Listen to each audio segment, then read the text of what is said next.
You okay, miss? She looked up, startled. The black girl at the corner table, 18, electrical patch on her polo.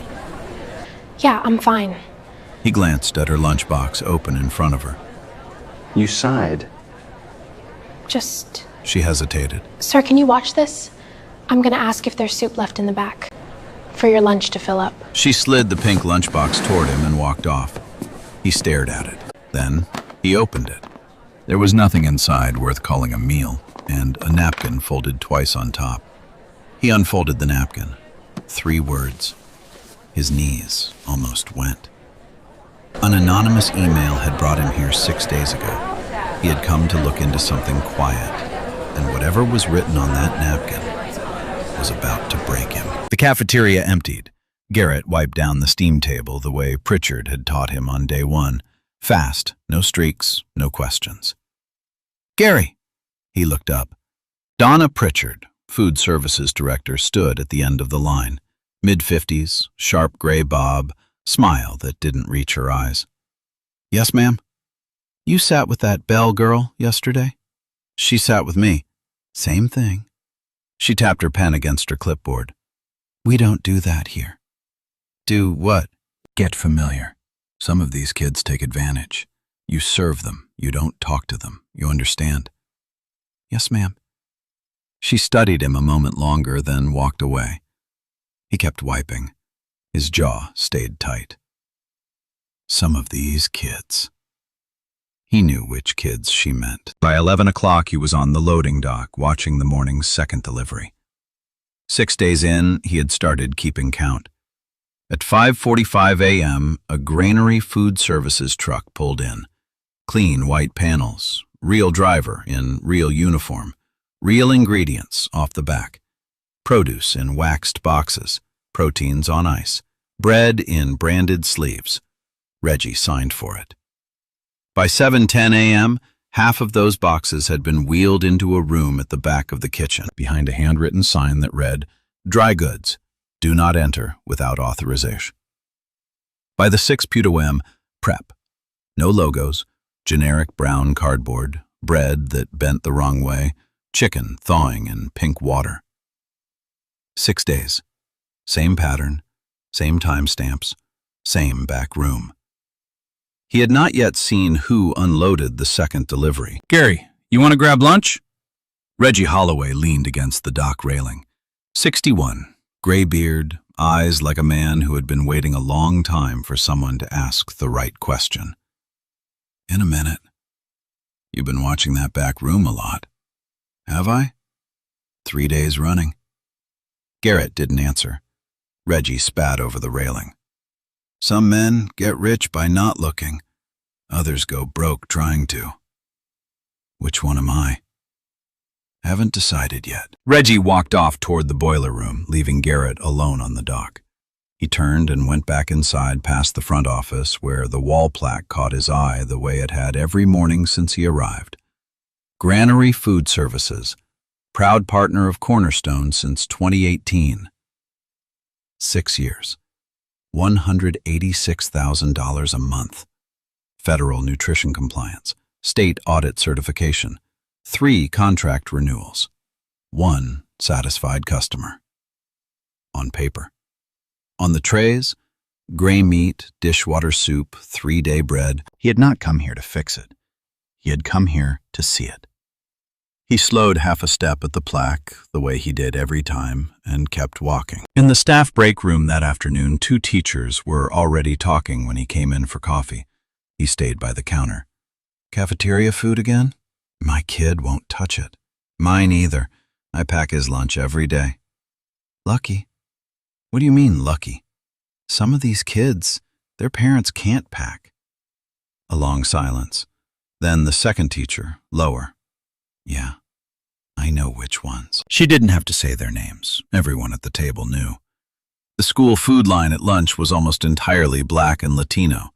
The bring-your-own-bag kids were almost entirely not. Garrett finished his coffee. He didn't taste it. He went back to work. That night in the motel, he laid out everything on the desk. 11 emails on one side, each one anonymous, each one specific. My son lost 11 pounds since enrolling here. The chicken smells wrong. They're not serving what you're paid to deliver. 6 days ago, he had asked his counsel, Eleanor Mason, to pull the paperwork. Garrett, Granary's been delivering exactly what they're billed for. Cornerstone's been paying exactly what they're invoiced. The fraud isn't on the contract line. Then where is it? After the truck unloads. He had told her 10 days. 10 working days, on the ground, under a fake name, in someone else's apron, to find out who was opening that back room door. He was 6 days in. He had photographs. He had timestamps. He had nothing yet that would survive a courtroom. He folded the 11 emails back into his coat pocket. He thought about the black girl who had pushed a pink lunchbox across his prep table. To fill up. He thought about 3 words on a napkin. And he thought, for the first time in 20 years, that he might be running out of days. The next morning, Garrett worked the steam table during the lunch rush. 280 students passed through the cafeteria doors between 11:30 and 12:15. He counted because it was the only thing keeping him from saying something he couldn't take back. 58 of them took a school tray. The rest carried insulated bags, energy bars, fast food sacks from the gas station 2 blocks over. Some carried nothing at all. He watched a freshman buy a single bag of chips from the vending machine and call it lunch. The 58 at his line were quiet. They didn't joke. They didn't ask for more. They took what was given and they ate it because they had to. Smaller portion on the meat, Gary. Pritchard passing behind him. This is the portion you told me yesterday. Today it's smaller. She walked off. He didn't argue. He served what she told him. A second-year welder came through the line. Big kid, maybe 240 pounds, hands that already had burn scars from the shop floor. Garrett ladled the regulation roast beef serving onto his plate. The kid looked at the plate, looked up at Garrett, said nothing, moved on. Behind the welder came Kwame, the boy who had tried to give Amara his apple yesterday. He held out his tray. 2 scoops, Mr. Gary? Sorry, son. 1 today. Yesterday was 2. I know. Kwame stared at the single scoop for a beat, then said quietly, Cool. Thanks anyway. He moved on. At the end of the line came Amara Bell, the same polo, the same electrical patch, the same way of holding her tray with both hands like it might tip. Hi, sir. Hi, Miss Bell. You remembered my name. Hard to forget. He paused, ladle in hand. Soup today? Yes, please, and the bread, if there's extra. There's extra. He gave her 2 pieces. Pritchard wasn't looking. She took her tray to the corner table. He watched her sit down. She did the thing he had watched her do every day for a week. She cut her bread into 4 pieces, chewed each one 20 times, set her spoon down between sips of soup, counted the time between bites. Off the line, Pritchard's voice. Garrett looked up. She was at the corner table, standing over Amara. What? You heard me. Off the line. You took 2 breads. He gave me 2. He doesn't decide that. I do. She held out her hand. Give 1 back. Amara looked down at her tray. The 2 pieces of bread sat on the corner of it. She picked 1 up. She held it out. Pritchard didn't take it. Put it on the tray for the next kid. Don't touch what you don't pay for. Amara set the bread on the empty tray Pritchard slid in front of her. Her hand didn't shake. Her face didn't move. And you, Pritchard turned to Garrett. In my office. Now. The cafeteria had gone silent. 280 students were watching. The 58 in the school food line had stopped chewing. Garrett put down the ladle. He walked. In her office, Pritchard closed the door. She didn't sit. She didn't offer him a seat. You sat with her again. I served her. She came through the line. You gave her seconds. I gave her what was on the steam table. Listen to me, Gary, or whatever your name is. These kids, she pointed at the wall, at the cafeteria beyond it. They will eat you alive if you let them. They will take and take and take, and then they will go home to families that taught them entitlement is a virtue. We feed them. We don't befriend them. You step out of line one more time, you are gone. Are we clear? Yes, ma'am. Good. She opened the door. He walked out. Reggie was standing by the dish station, mop in hand. He didn't look up, but as Garrett passed, he said, low enough that only Garrett could hear, "She's been doing that for 3 years, son. 3 years. And the only people who ever stand up are the ones who can afford to lose the job." Garrett kept walking. He went back to the steam table. The line was gone. Amara was still at her corner. She had not touched the soup. She was reading her napkin. He didn't go near her. He thought, 4 days. I have 4 days left. And then everything I have seen in this building is going to belong to a courtroom. He picked up the ladle. He kept his face still. The motel room was cold. The air conditioner clicked on at 1 a.m. and didn't stop. Garrett sat at the laminate desk with the burner phone open. 11 emails on one side, a legal pad on the other. 3 columns: what I have, what I need, what I can lose. The third column was the shortest. He dialed Eleanor. "Garrett, it's late. I have 4 days." "For what?" "To get something that survives a courtroom." He heard her shift in bed, then paper being pulled across a nightstand. "Tell me what you've got." "Granary truck unloads at 5:45. Premium product, real seals. By 7:10, half is in a locked room. By 7:50, generic boxes are out for prep." "You have photos?" 6 mornings, timestamps, GPS, plate of the panel van that does the swap. "That's a substitution. Wire fraud against a federal nutrition contract. 36-month sentencing guideline." "Not enough." "Why?" "Because if I move now, they relocate Pritchard, replace Lawson, and the scheme restarts at another school next semester. I want the ledger, the audio, the names of everyone in on it."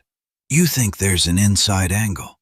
"I think 11 emails came to my desk in 6 months. You and I never saw one. Somebody filtered them." Eleanor was quiet a moment. Then, "Diane, don't move on her yet. I need her in place." "Garrett, 19 years. I know how long it's been." "What do you need from me?" 2 micro recorders by morning. Drop them at the diner on Route 9. I'll pick them up before shift. And a clean drive with notarized chain of custody for whatever I bring back. Done. One more thing. When this breaks, it breaks fast. I want the U.S. Attorney's white-collar liaison in the building the minute I walk into that boardroom, not 5 minutes after. That takes a call I can't make at 1 a.m. Make it at 6. He almost hung up. Then, "There's a girl here." I assumed. 18, eats 1 sandwich and an apple for lunch and saves half for the bus ride home. Her grandmother writes her notes on napkins. "What kind of notes?" "Just 3 words. "What do they say?" He looked at his own hand on the desk. "I'll tell you when I'm done." "Garrett." "Yes." "Document everything. Touch nothing. Be slow." "I'm trying." He hung up. He sat at the desk a long time. Then he opened the top drawer and took out a wallet card he had been carrying for 19 years. Diane Albright, executive assistant to the chairman. Her cell written in her own hand on the back. He set it on the desk. He didn't call. He just looked at it. Outside, a truck passed on the highway. The wall clock ticked. He thought about Pritchard's hand reaching for the bread, about Amara setting it down on the empty tray without changing expression, about Reggie's voice. The only people who ever stand up are the ones who can afford to lose the job. He could afford to lose every job in this country. That was the problem. He picked up the legal pad and wrote 1 line at the bottom of the 3rd column in capitals. "I have been too far away for too long." Then a single word under it. "Slow." He turned off the light. He didn't sleep. Day 7, 5:12 a.m. He was already on the loading dock when the granary truck pulled in. He stayed behind the dumpsters this time, phone in one hand, recorder in the other. The driver unloaded. Produce in waxed boxes, proteins on ice, bread in branded sleeves. Reggie signed the manifest. The truck left at 5:58. 6 minutes later, a white panel van with no markings backed in. 2 men in gray shirts got out. They didn't speak. They knew the routine.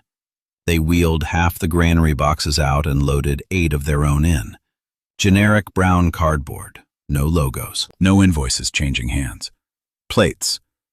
NC7K330. Side panel had a magnetic decal slot. Empty. They were gone by 6:42. He had it. Plates, faces, timestamps, box count, audio of the dock door rolling open and shut. He pocketed the recorder, waited until the back lot was clear, and went inside through the service entrance. At the steam table during breakfast service, Amara came through the line with her tray. "Morning, Miss Bell." "Morning, sir." "Test today?" "Hands-on, wiring a 3-phase panel." "Good luck." "I don't need luck. I studied." "Then good wiring." She almost smiled. She picked up her tray and went to the corner. He watched her open her lunchbox on the side of the tray, read the napkin, refold it, tuck it in her sleeve. Every day, he thought, and turned back to the line. The 58 other kids on his line moved past in silence the way they always did. He started counting again. Not students this time, but seconds between bites at the corner table, the way a metronome marks a song. Day 8, he found Ms. Thomason in the second-floor hallway. Vera Thomason, first-year instructor, electrical program, 20 years younger than every other teacher in the building, already wearing the tired look they wore. "Mr. Iverson?" He stopped. "Excuse me?"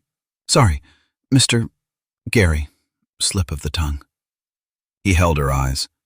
She didn't blink. "I'm the one who's been emailing."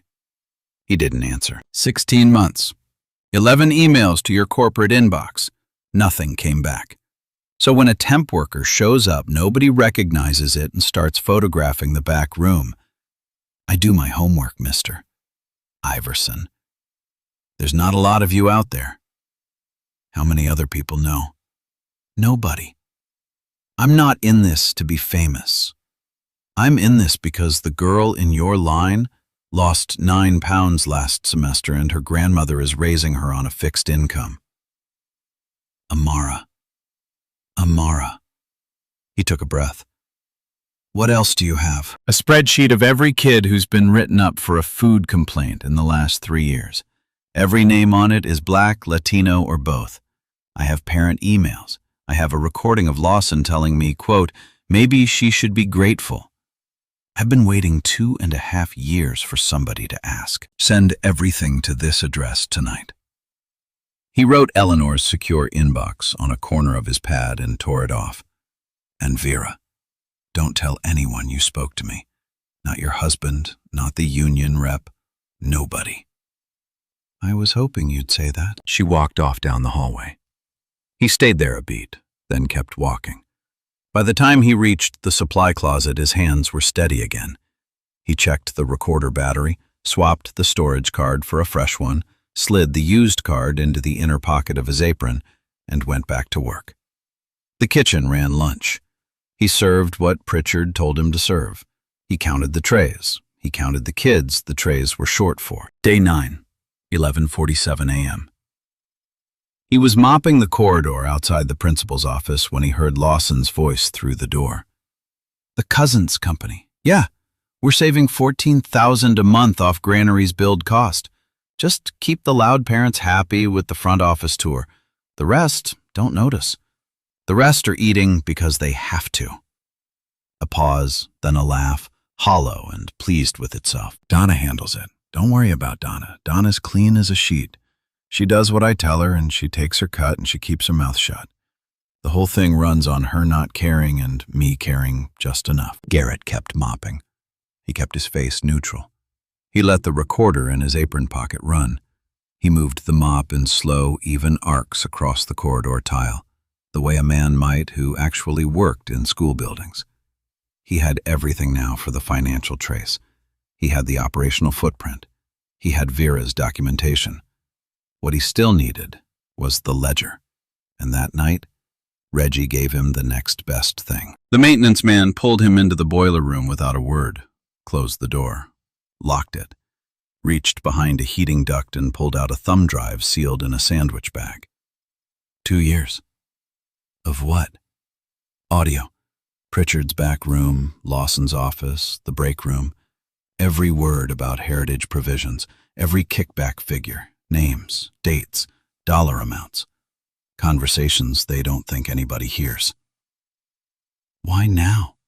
Because I'm 61 and I've worked in school buildings for 38 years, and I know what stealing food from poor kids sounds like. I mailed copies to the district twice, bounced back. I sent it to Granary Corporate. Nothing. I'm done waiting. Why me?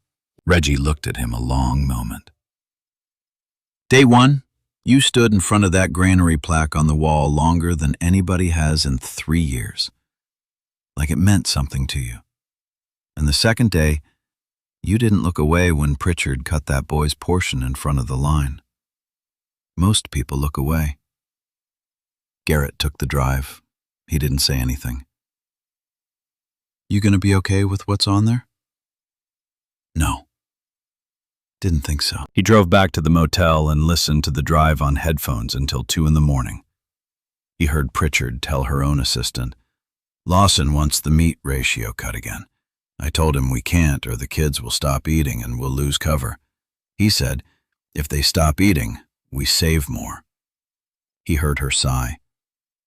He heard Reggie 10 seconds later off mic sigh too. He heard Lawson on another track tell a board member's wife, your son's tray is always granary, Karen. You can be sure of that. He stopped the playback. He sat in the dark for a long time and stared at the motel ceiling. Day 10 was supposed to be his last. It was almost his shortest. Amara wasn't at lunch. Vera found him at the steam table during cleanup. Her face had changed. Her grandmother had a stroke last night. Small one. She's at county. Amara's been there since 2 a.m. Garrett took off his apron. He folded it on the prep table. I'll be back in an hour. Pritchard's gonna notice. Let her. He drove to the bakery on 8th. Real bakery. He bought a small loaf of sourdough, a quarter pound of turkey from the deli case, fresh lettuce, a jar of mustard. He made the sandwich in his truck in the county hospital parking lot. He wrapped it in butcher paper. He found Amara on the 3rd floor in a waiting room chair. She looked up when he came in. He didn't sit. How is she? Stable. They're keeping her overnight. He held out the sandwich. You haven't eaten. She took it. She unwrapped it slowly, looked at the bread, the turkey, the lettuce, looked up at him. Mr. Gary, are you a rich man?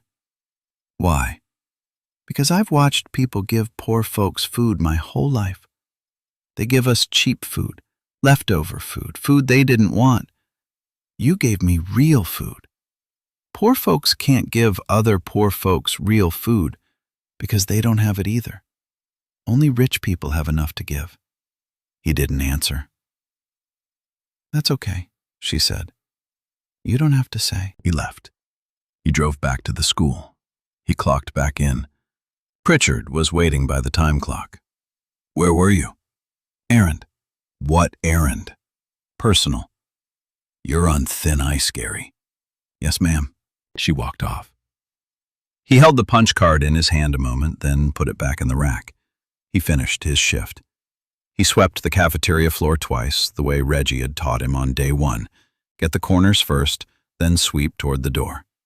He left at 7:14. By that evening, he was home in his own house for the first time in 9 days. The rooms felt larger than he remembered. He showered. He put on the cheapest suit he owned, a gray off-the-rack he had bought at a department store the morning he flew in. He called Eleanor. Board meeting, 9 a.m. tomorrow.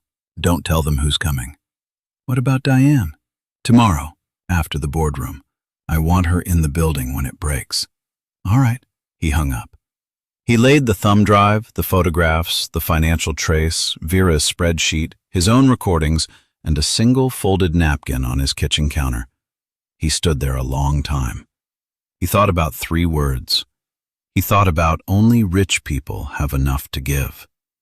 He thought, tomorrow, you give it. 4:30 a.m., day 11. Reggie unlocked the back door of the kitchen from the outside and Garrett slipped in behind him. The cafeteria was dark. The freezer ticked. They didn't speak until they reached the dry goods door. You sure about this? I'm sure. Once we open this door, son, you can't put it back. I'm not trying to put it back. Reggie nodded once. He took the master key off his belt ring. The lock turned with a soft click. He pushed the door open with the back of his hand. The room was the size of a single car garage. Stacks of off-brand cans lined the left wall 3 pallets deep. To the right, a chest freezer full of meat in plain plastic. Garrett opened it. The chicken was gray and crystallized at the edges. Underneath each peeling sticker was another sticker, older, with a different expiration date. In the corner stood a small office desk with a label printer on it. A box of blank stickers, a stack of expired meat trays with the original USDA dates still showing under the new ones. He photographed 3 trays in sequence, lifting the top sticker on each to expose the original. They've been doing this in the building, Reggie said quietly, not even bothering to do it off-site. How long? 3 years I've been recording. Probably longer. Behind the printer, on a metal shelf, sat a black 3-ring binder. The cover bore a single typed label, Heritage Provisions, Internal. Garrett took it down. He laid it flat on the desk. He opened it. 30 pages of monthly accounting. Pritchard's handwriting. Each page tracked the difference between what Granary delivered and what Heritage substituted, line item by line item. Each month totaled out at the bottom in red ink, roughly $14,000. He flipped to a quarterly summary, $504,000. Below it, 4 sets of initials in pen. HLDP. HLDP. 12 quarters, 3 years. Reggie said nothing. He was looking over Garrett's shoulder. Garrett photographed every page. Heritage Provisions, LLC was registered to a Carl Whitaker at a residential address out of state. He flipped to the back of the binder. Behind the registration was a manila folder, labeled in marker, Do Not Shortcut. He opened it. A printed list, 12 student names. Beside each name, a parent's name, a job title. Karen Whitfield, board chair, spouse. Marcus Whitfield, Jr., 11th grade. He read down the column. A board member's daughter. The assistant superintendent's son. The senior pastor at the largest church in the county. At the bottom, a typed line. These trays are always Granary product. Confirm with kitchen lead daily. He stood there a long moment. You see what I see? I see it. They had a list. They knew. He photographed the entire list. He closed the folder. He closed the binder. He put it back exactly where he had found it, the spine aligned to the dust outline on the shelf. He opened his recorder and spoke low.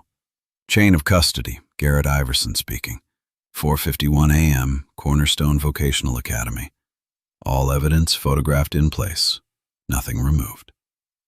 He uploaded the photos to Eleanor's notarized cloud bucket from the burner.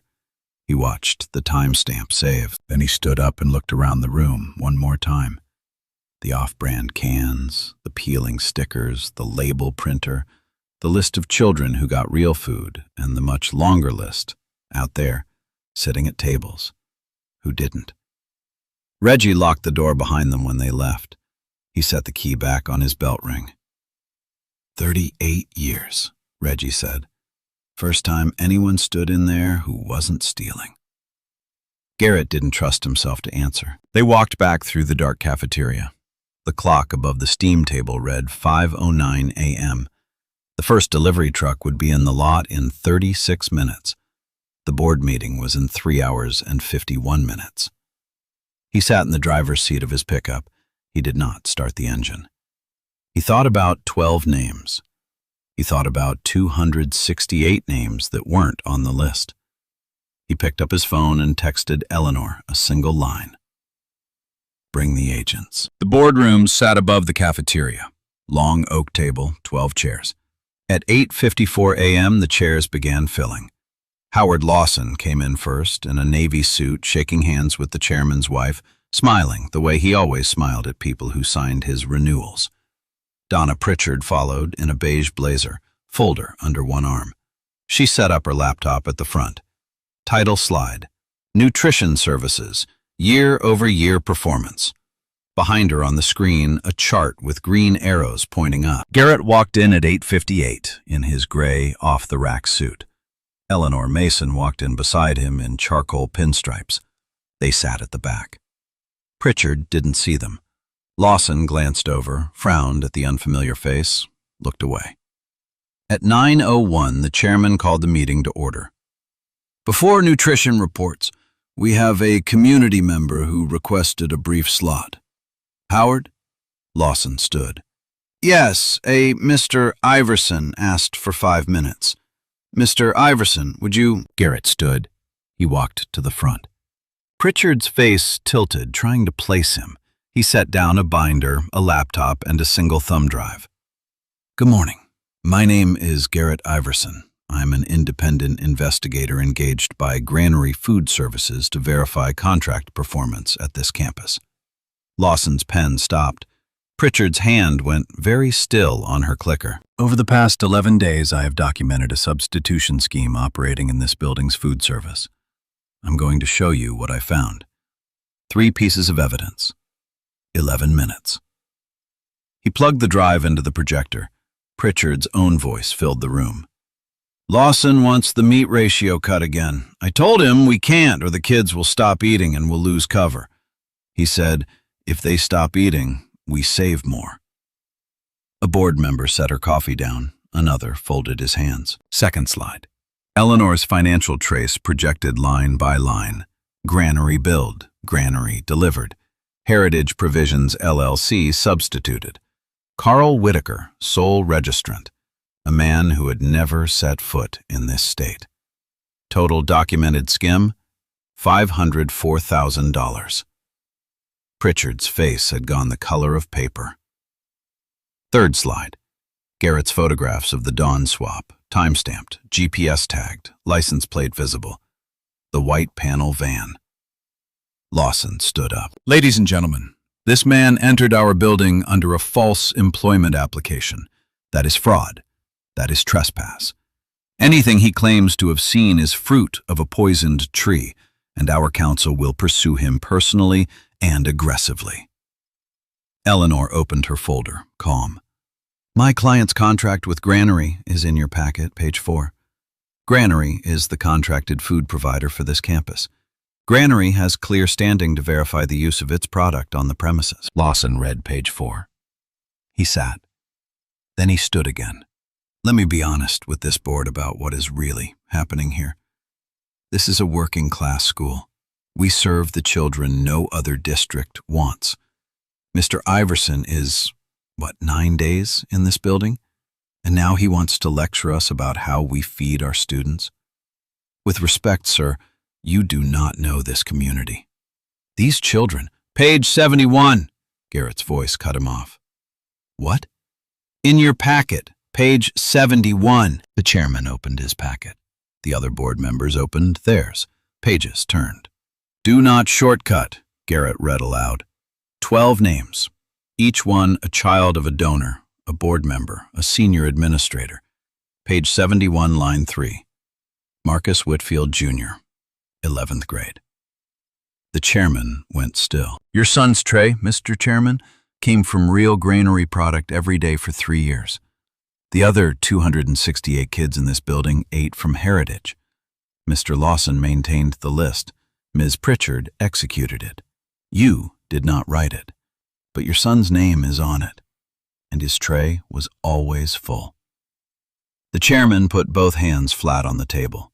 A board member 3 seats down said, very quietly, "My daughter is on this list."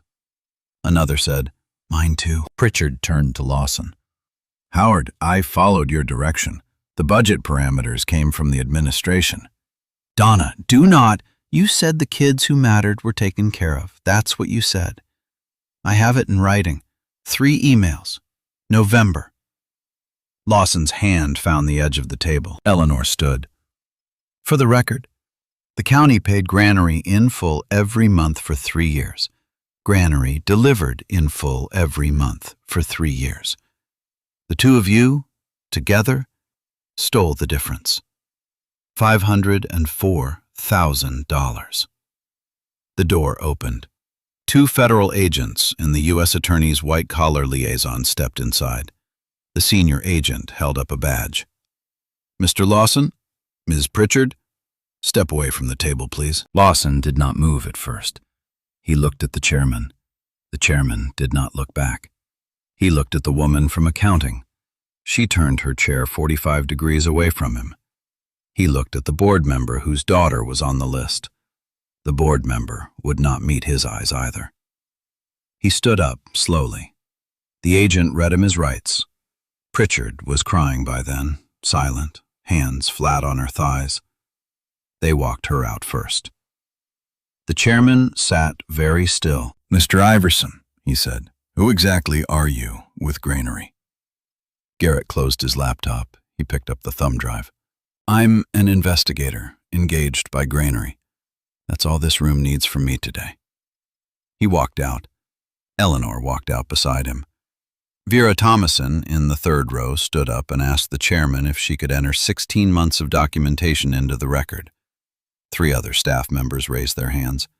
The chairman, still staring at the table, said, "Yes, please." The cafeteria was empty when Garrett walked back in at 10:42 a.m. Federal agents were photographing the dry goods room. 2 FBI evidence techs were tagging the binder. Reggie stood by the steam table with his arms folded, watching them work.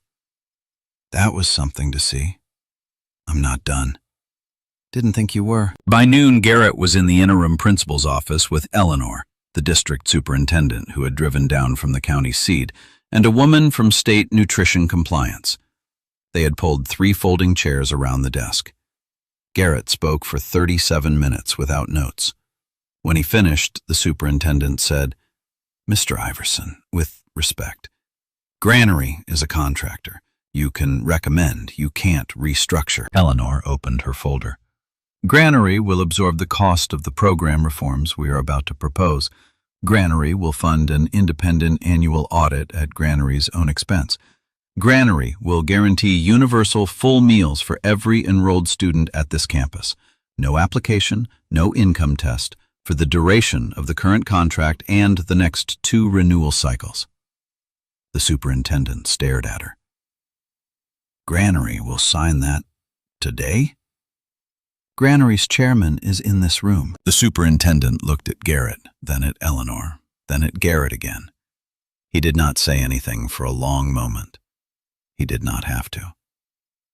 "All right," he said finally. "What are you proposing?" Garrett laid 8 typed pages on the desk. "Delivery verification at every drop, with 3 signatures required. Faculty, rotating student representative, independent auditor. No back room. The dry goods storage permanently unlocked, motion cameraed and visible from the cafeteria through a new glass wall. Open kitchen day. Parents and students welcome on any unannounced shift. Public budget portal. Every dollar Granary received published online weekly. Independent annual audit. Outside firm only. No Granary or district relationships. Results published in full. No list. Identical trays for every student, no exceptions. The Do Not Shortcut folder shredded that afternoon in front of the new interim administration. 3 full meals a day for any enrolled student, no sign-up. Whistleblower protections for Vera, for Reggie, and for any future staff member who reported misconduct. Written, signed, and filed with the state. The superintendent read each page. He read them twice. Mr. Iverson, this is going to cost Granary nearly $1 million a year above the contract. I'm aware. For one campus. For now. What does "for now" mean? It means I have 8 sister campuses on Granary contracts and an internal audit team that's going to be very busy starting Monday. The superintendent set the papers down. You could have called any of this in, from your office, with a phone. I tried. For 9 years.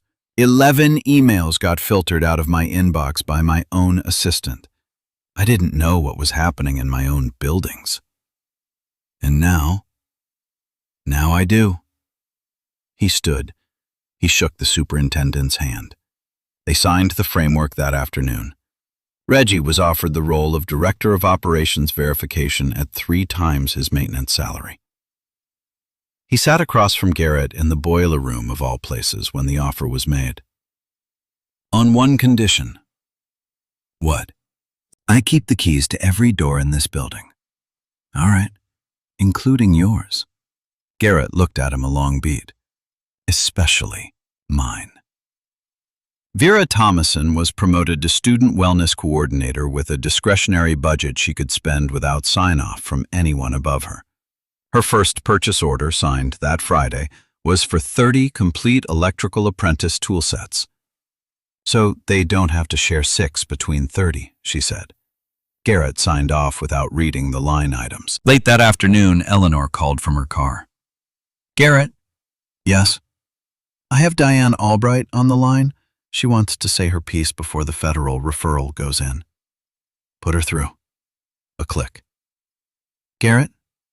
Diane. A silence that ran 4 beats long. I worked for you for 19 years. I scheduled your daughter's wedding. I picked the flowers for your wife's funeral. You paid me to manage your inbox. I managed your inbox. He did not answer. They paid me $4,000 a month to filter 11 emails.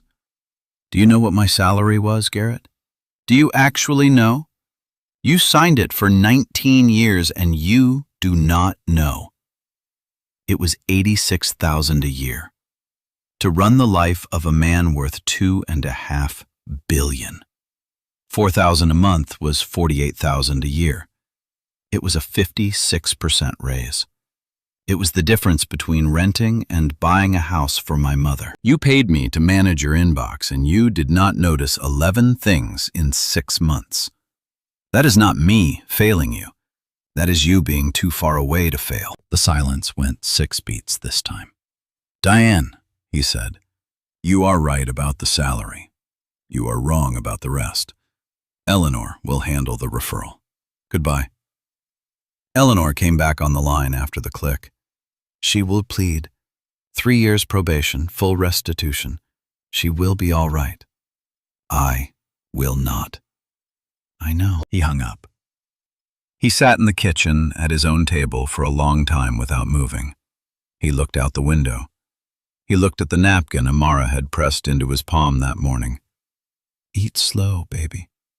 And at the 11 printed emails he had finally pulled from his coat pocket and laid flat next to it. He thought, I have been too far away for too long. And I just had to be told by a woman I have wronged to know it. He picked up his phone. He texted Eleanor one line. Set up the foundation, quietly. We launch in a year, 95%. She did not ask twice. 4 weeks after the federal arrests, the Cornerstone cafeteria looked the same and felt different. The line was longer now and quieter in a different way. The quiet of people who were eating instead of the quiet of people who were enduring. Garrett still worked the line Tuesdays and Fridays. He had stopped pretending he didn't know the kids' names. Amara came through with her tray. Real chicken, fresh roll, hot soup. She still cut her bread into 4 pieces. She still chewed each one 20 times. You don't have to do that anymore, he said. Do what? Eat slow. I'm not eating slow because I'm hungry, Mr. Gary. I'm eating slow because I like it now. She walked to the corner table. She unfolded her napkin, read it, tucked it in her sleeve, and started on her bread. 2 weeks earlier, he had been invited to dinner at the Bell apartment. Ruth had come home from county on a Tuesday. Amara had cooked. He had brought 1 grocery bag, enough for a single meal on its face, enough for a week if you knew how to read it.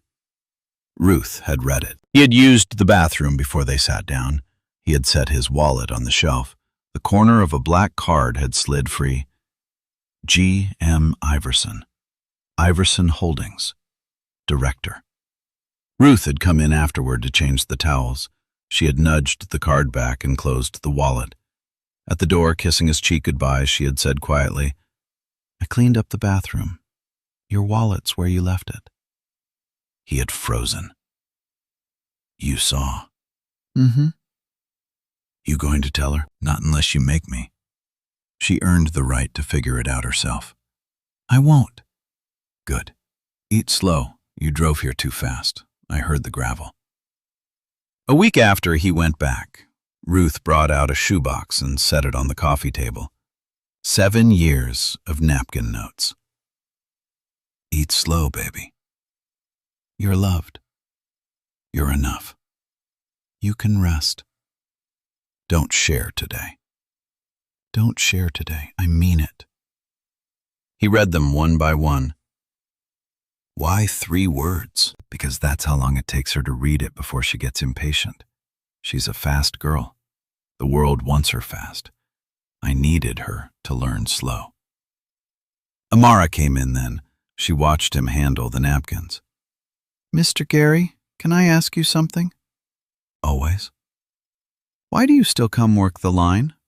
The school's fixed. The investigation's done. You don't owe us anything." "I'm not done learning." "From what?" "From you. From your grandmother. From Reggie." That's a nice answer. It's also a sideways one. He didn't deny it. "You moved my apprenticeship application up the list, didn't you?" "I made a phone call. The union made the decision." "To who?" "Someone who owed me a favor." "Most people don't have favors owed by union locals, Mr. Gary." He didn't answer right away. "I've worked in food a long time. I know people." She watched him.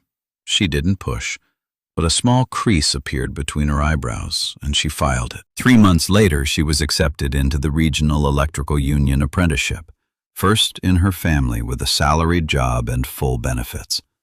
She called Garrett first. "You earned every step of that. You sat with me when I didn't know anyone was looking." On her first day, a brand new electrical tool set was waiting at her station. Card attached. From Granary Food Services Scholarship Program. Eat slow. She read the card twice. She set the tools down. She opened a browser on her phone. She typed Granary Food Services.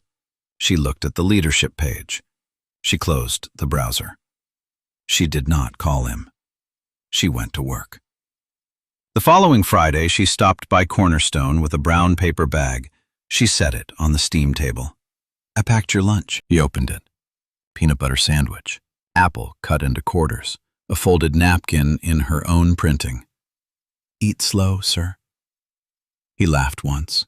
His eyes filled, but he did not let them spill. "I'll keep it." She watched his face while he read it. She was still watching when he looked up. Her expression said, "I'm not asking. Yet." 1 year after the federal arrests, Amara Bell received a printed invitation in the mail.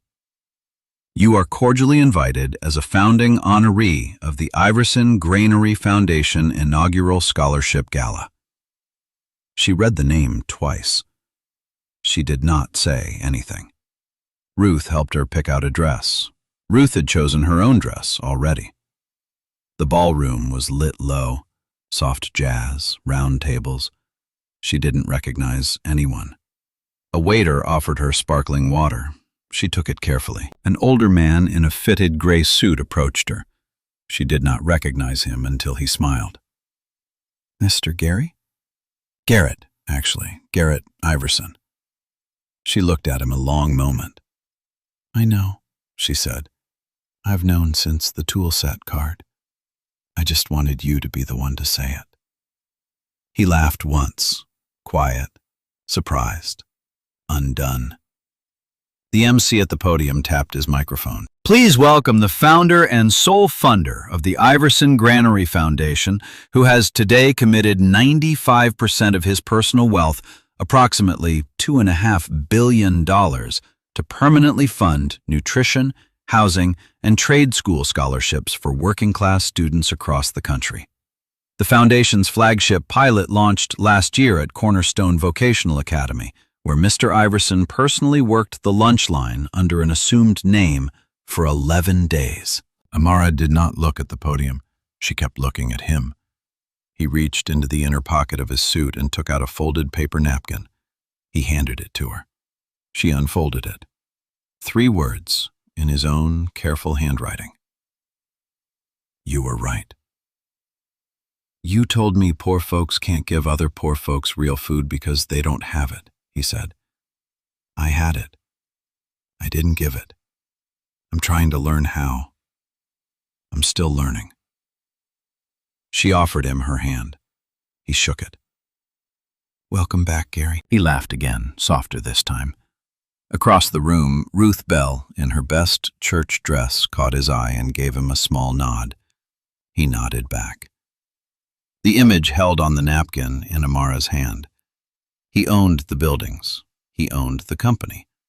But he had not known 1 minute of the lives of the people inside them.